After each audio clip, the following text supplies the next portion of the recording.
నా ప్రియులైన మీకు ప్రత్యేకంగా యేసుక్రీస్తు నామములో శుభాభివందనములు. ఎలా ఉన్నారండి? నా పేరు దర్శిని వీరవల్లి. నేను ఆకాశమునకెక్కినను, నీవు అక్కడను ఉన్నావు. నేను పాతాళమందు పండుకొనినను, నీవు అక్కడను ఉన్నావు అంటున్నాడు రాజైన దావీదు బైబిల్ గ్రంథంలో.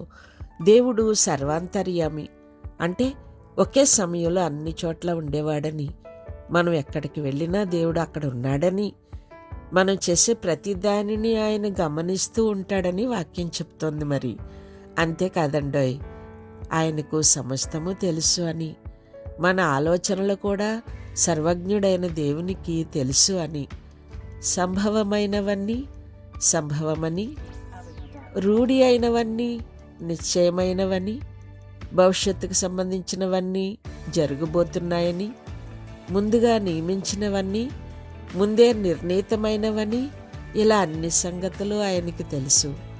దేవుడు నిర్ణయాలు చేయడంలో, అవసర సమయాల్లో, చరిత్రలో తన సంకల్పాలను తన స్వంత జ్ఞానము ప్రకారము మార్చే స్వేచ్ఛ గలవాడు. దేవుడు సర్వశక్తిమంతుడు. అనేక విషయాల్లో దేవుడు తన ప్రజల ద్వారా దానిని జరిగిస్తున్నాడు. దేవుడు సర్వోన్నతమైనవాడు అంటే ఆయన సృష్టికి భిన్నమైనవాడు, స్వతంత్రమైనవాడు. ఆయన పని, ఆయన స్థితి సృష్టి క్రమానికంటే అత్యున్నతమైనది, అనంతమైనది.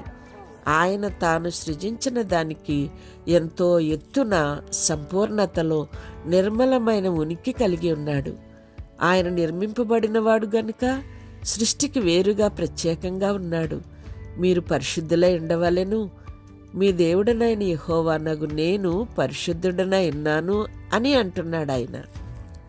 ఇశ్రాయేలీలు పరిశుద్ధులు కావడం దేవుని చిత్తం.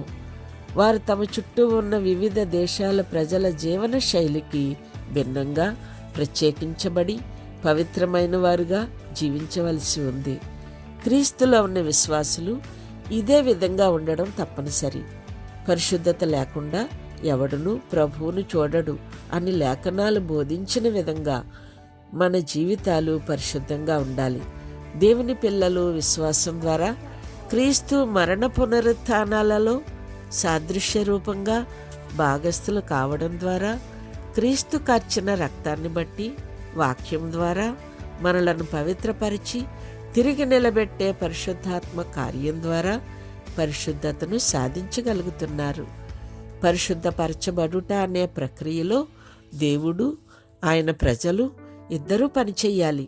విశ్వాసులు చెడుగును విసర్జించి శరీరమునకును ఆత్మకును కలిగిన సమస్త కల్మషము నుండి తమ్మును తాము పవిత్రపరుచుకొని ఇహలోక మాలిన్యము తనకంటకుండా తమ్మును తాము కాపాడుకొనుట ద్వారా పవిత్రపరిచే పరిశుద్ధాత్మ కార్యానికి తమను అప్పగించుకొని జీవించాలి. అలా జరిగినప్పుడే మనలను పరిశుద్ధపరచడంలో దేవుని చిత్తం నెరవేర్చగలదు. విశ్వాసులు క్రీస్తు ప్రభువుతో సన్నిహిత సహవాసం కొనసాగిస్తూ ఉంటేనే నిజమైన పరిశుద్ధతను సాధించగలరు. వీరు తోటి విశ్వాసులతో సహవాసం కలిగి ఉండాలి. ప్రార్థనకు తమను తాము అప్పగించుకొనాలి. దేవుని వాక్యానికి విధేయత కలిగి ఉండాలి. దేవుని ప్రసన్నత, ఆయన కాపుదలను గూర్చి అవగాహన కలిగి ఉండాలి. నీతిని ప్రేమించి దుర్నీతిని ద్వేషించేవారై ఉండాలి. పాపాన్ని విడిచి దేవుని క్రమశిక్షణకు లోబడాలి. పరిశుద్ధాత్మకు విధేయులై ఆత్మ నింపుదలలో కొనసాగుతూ ఉండాలి. గనుక దేవునితో సన్నిహితంగా నడవాలని, లోకము నుండి పాపము నుండి తమకు తాము వేరై ప్రత్యేకపరచుకోవాలనే మనస్సాక్షి ప్రేరణలు విశ్వాసులకు కలుగుతూ ఉంటాయి.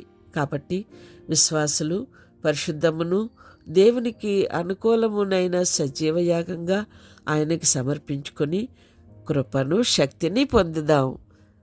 Thank you Jesus, thank you Lord. అందరికీ వందనాలండి. Thank you.